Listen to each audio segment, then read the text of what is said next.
topics we have to listen in the class. So topics to be covered in this chapter are friction, factors affecting friction, causes of friction, methods to reduce friction, advantages and disadvantages of friction, fluid and fluid friction. So before starting our lesson, we have to discuss some facts like why vehicles stopped when brakes are applied. You know, when we are applying some brakes, the vehicle will stop. Why it is so? Or what is the reason behind moving objects slow down even if no external force is acting on it?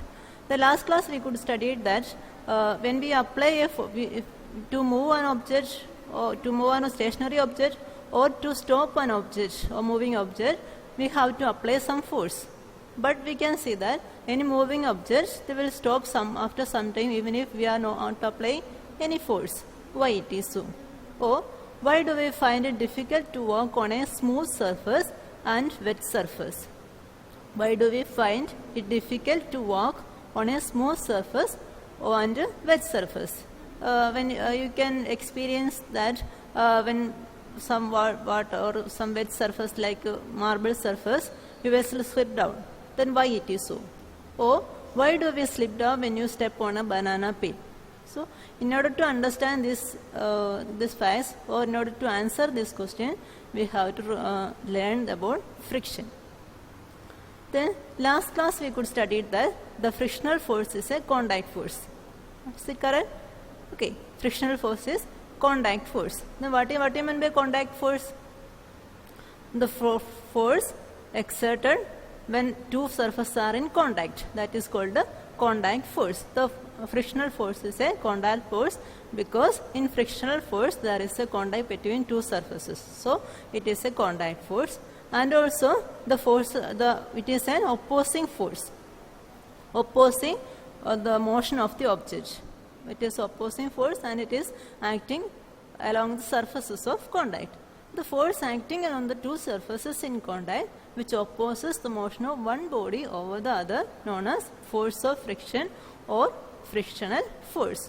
So when it is opposes the motion of the body, what will be the direction of this frictional force? We already discussed that it is an opposing force. That means it opposes the motion of the body. Okay. So if it is opposing the motion of the body, what will be the direction of this force, frictional force?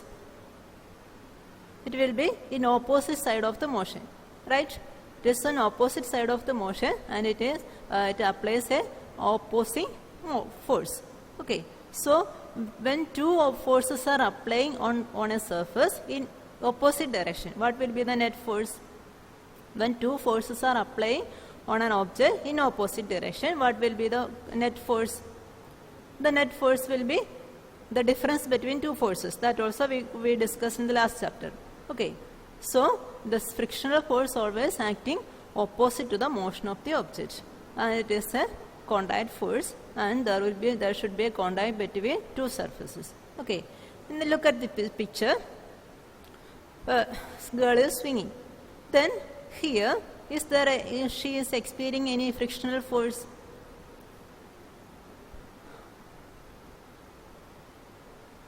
She is experiencing or not? Yes, sure. She is experiencing a frictional force. The frictional force between the air surrounding her and the swing. Okay, or on the body of the girl.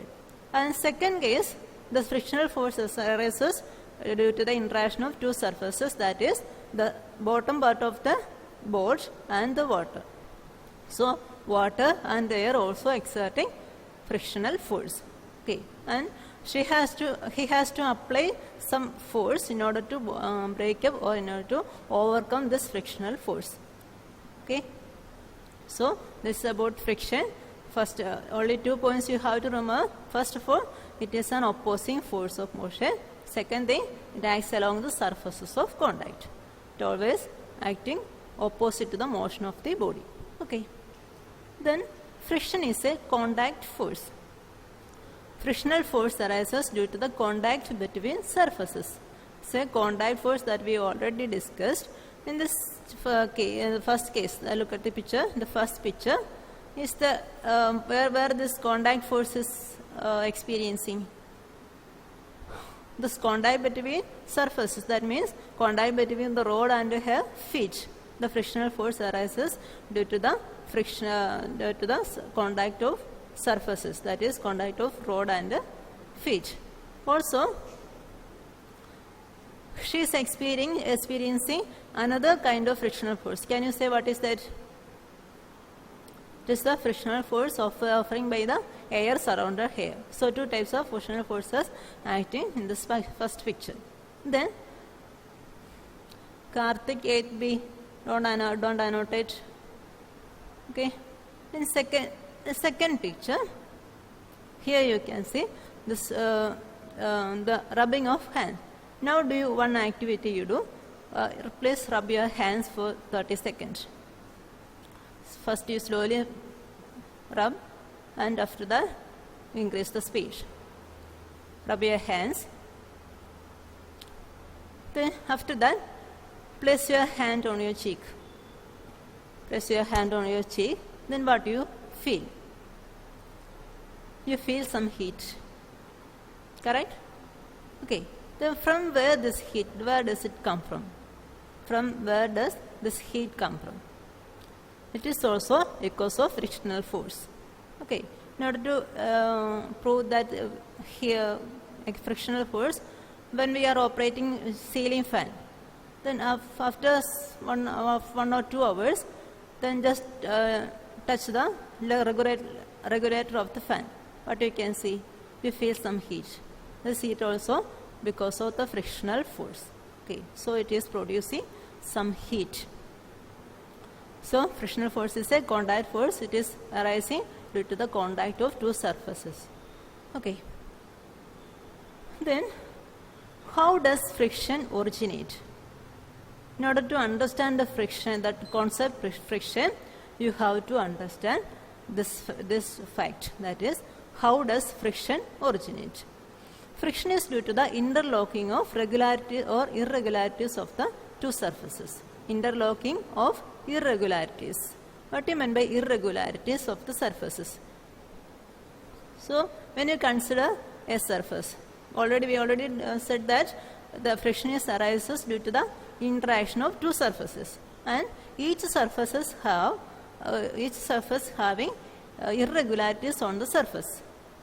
Irregularities means some cracks and troughs, or some cracks and bumps.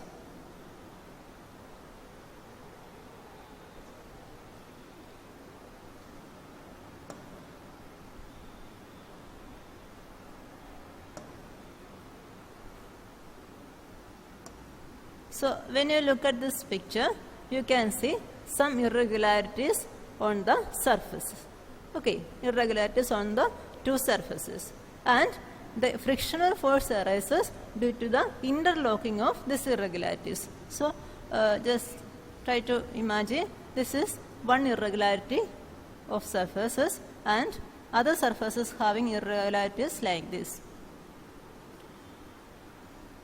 Okay, and the frictional force is arising due to the interlocking of irregularities. Interlocking means overlapping, or this elevated part is called the crust, and the lower part is called the trough.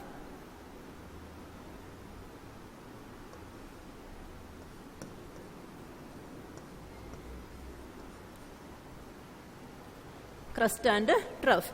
It is so interlocking means one crust is going inside the other trough, other surface trough, and in order to move or in order to slide the boxes or slide the object over the other surfaces, we have to overcome these irregularities. We have to overcome this or we have to break off these irregularities. So, in order to break up this or in order to break up these irregularities, we need some force. Okay, that is called the frictional force. Understood? That means two surfaces having irregularities and we have to overcome these irregularities in order to move the object over other surface. Okay, so this needs some force, and this force is called the frictional force. Understood?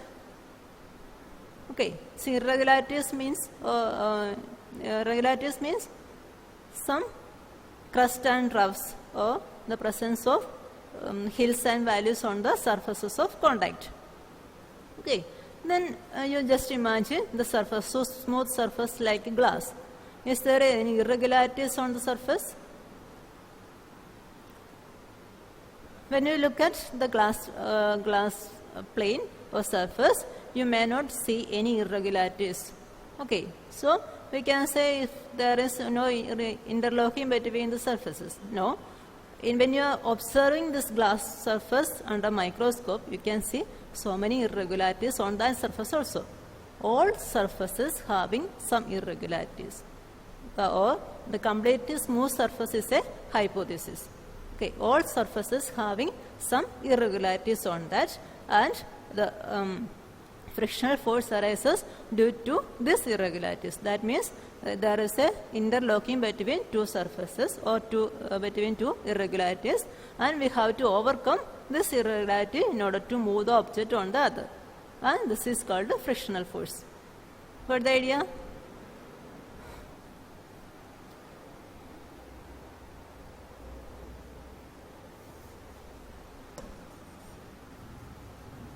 So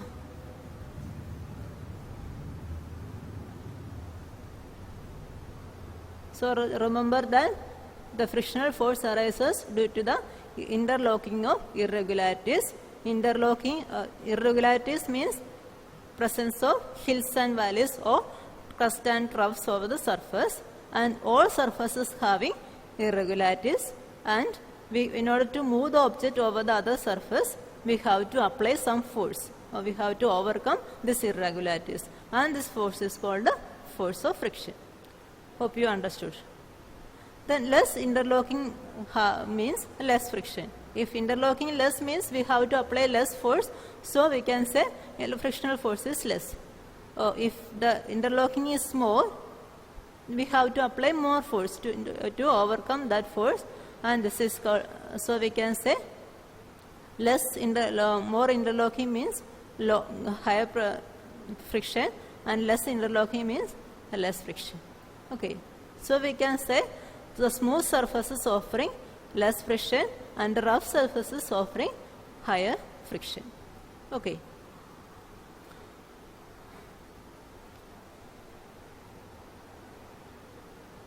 Then we are moving to what are the factors affecting friction.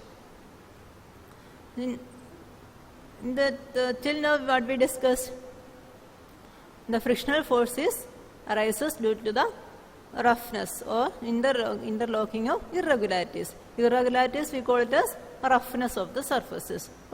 So we can say the first factor which is affecting friction is type of surface, that is smooth surfaces having less friction and rough surfaces having higher friction.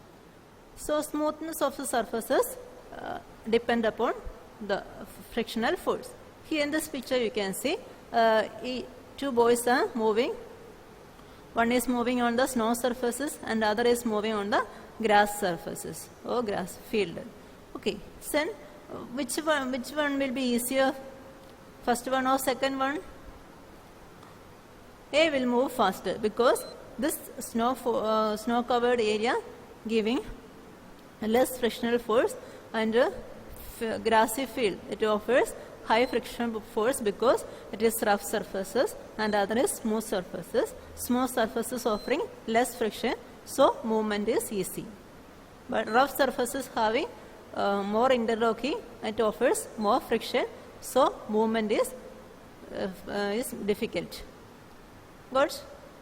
Okay, so the first factor is the smoothness or roughnesses of the surface, or we can say the type of surfaces. Okay, the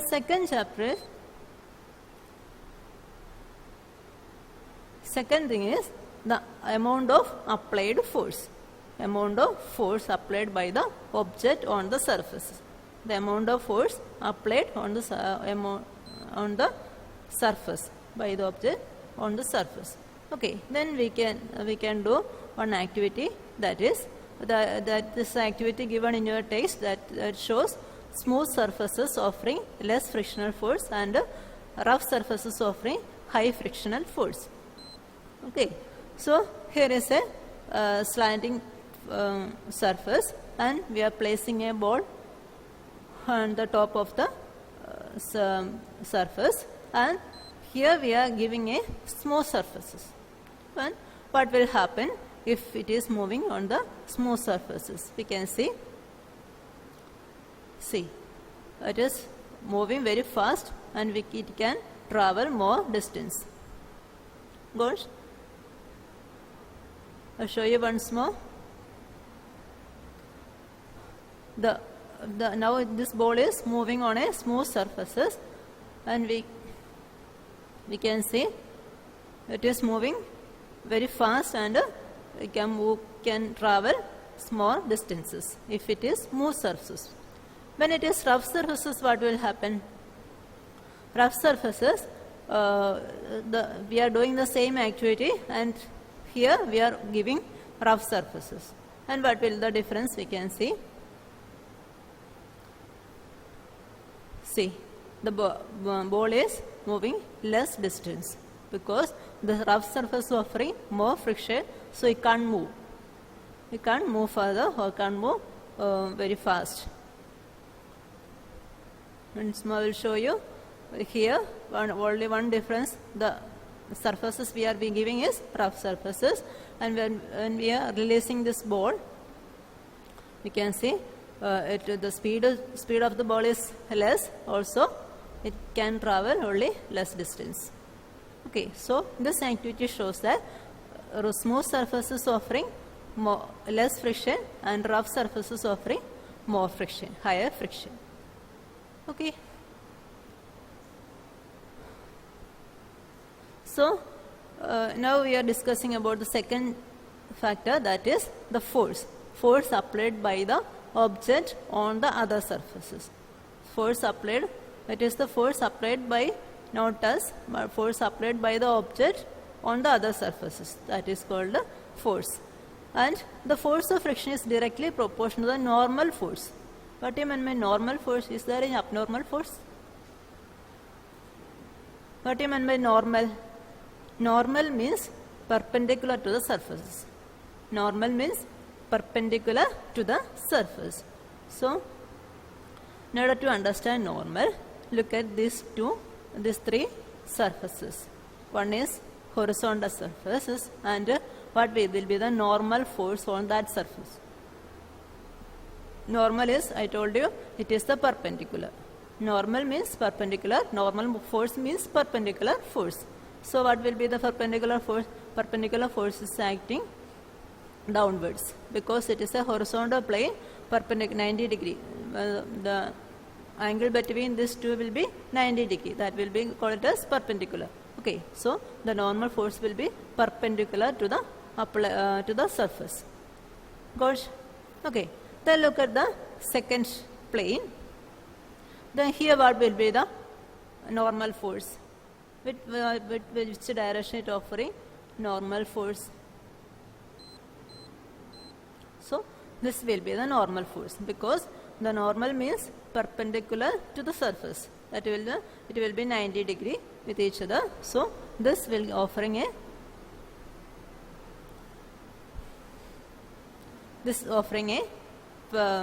normal force. Gosh. So look at the other surface. Then what will be the normal force?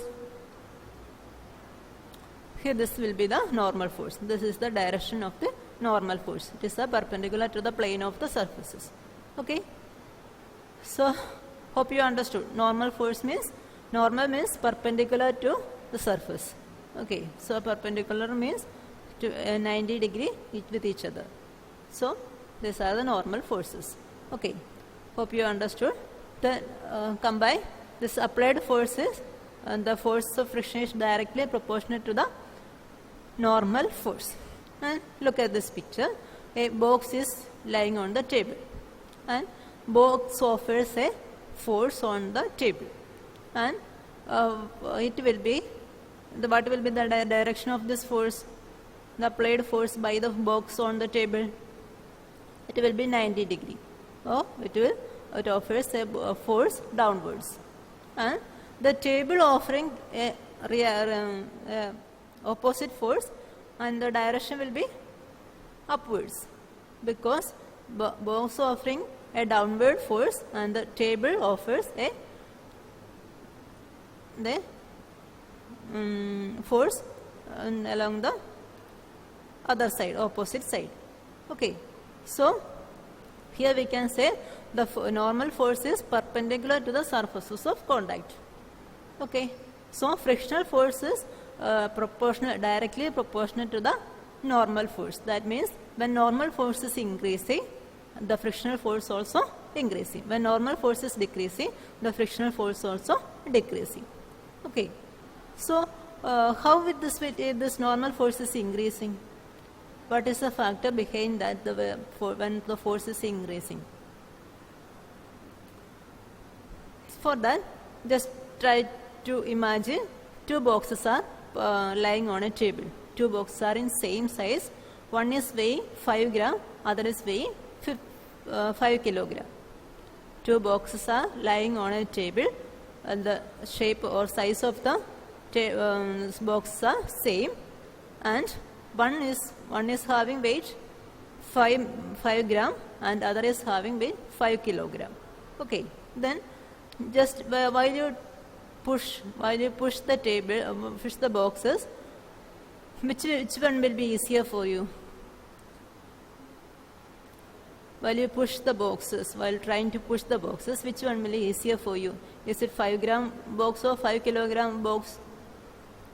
Definitely it will be 5 gram force. Why it is so? Because the other, the 5 gram box giving a less force or less frictional force than the 5 kilogram box. So here, how it is giving a frictional force or how it is offering a frictional force? We already discussed that the frictional force is rises due to the interlocking of irregularities. Then 5 kilogram box giving a more interlocking than the other. 5 kilogram box giving more interlocking than the other, so it offers less frictional force.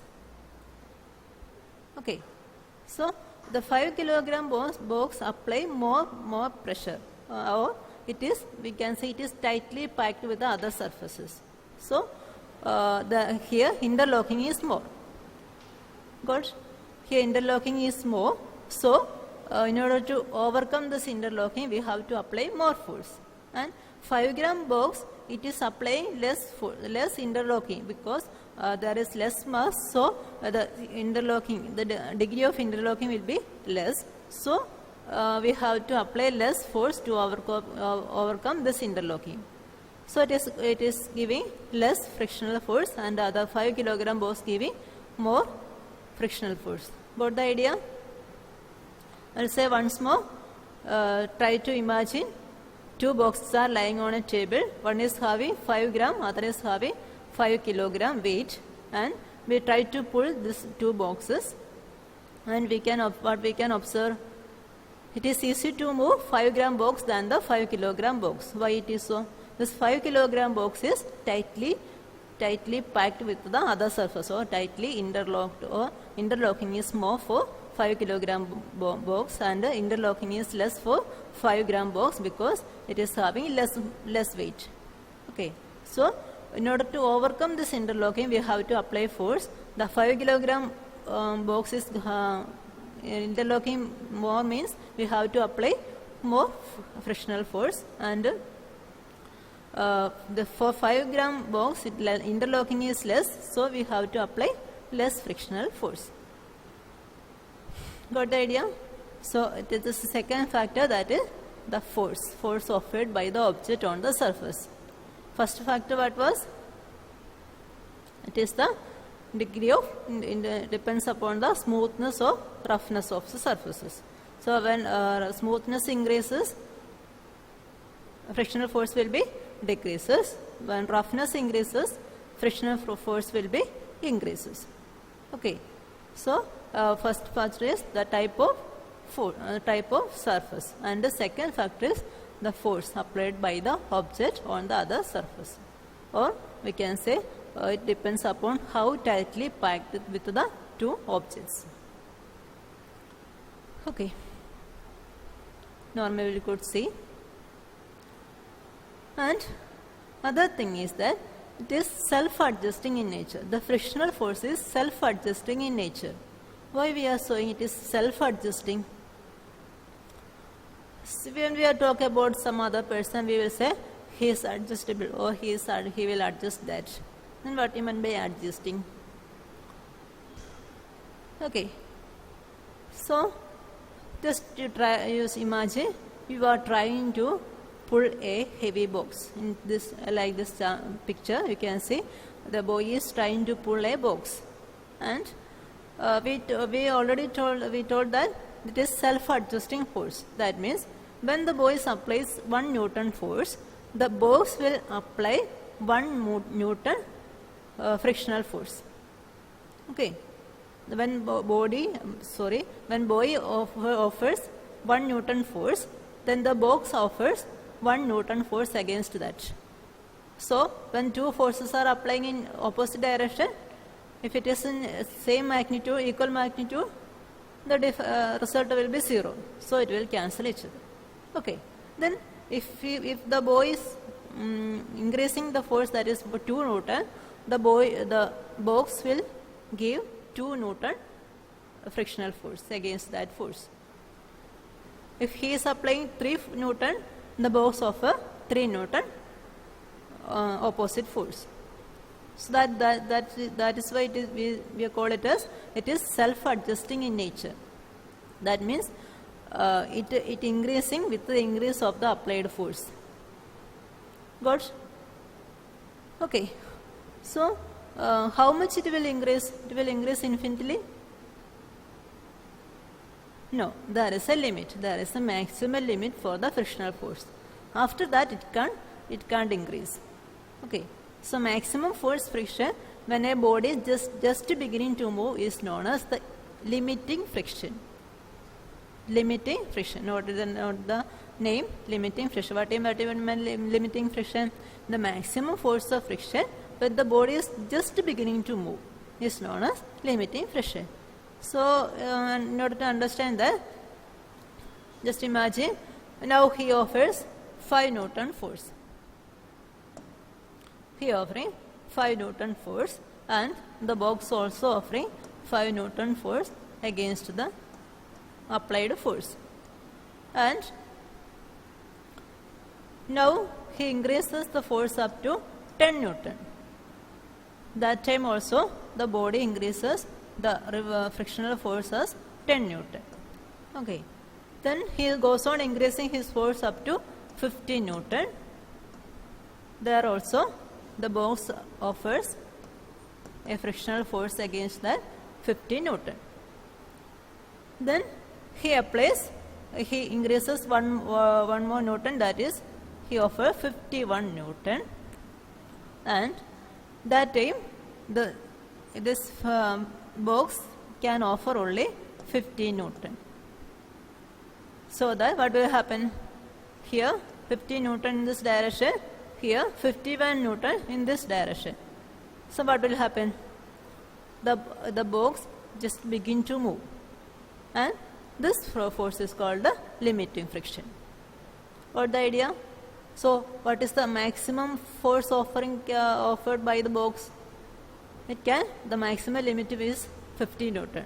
It can't increase the Newton more than 50 Newton. So when we are applying more than that force, the object will move. Got the idea? So in the last chapter, we discussed that one man is trying to pull a heavy rock. Then we said that the applied force not enough to overcome the frictional force offered by the huge rock, so it can't move. So there also a limiting friction. After that, if we can overcome that limiting friction, the object will start to move.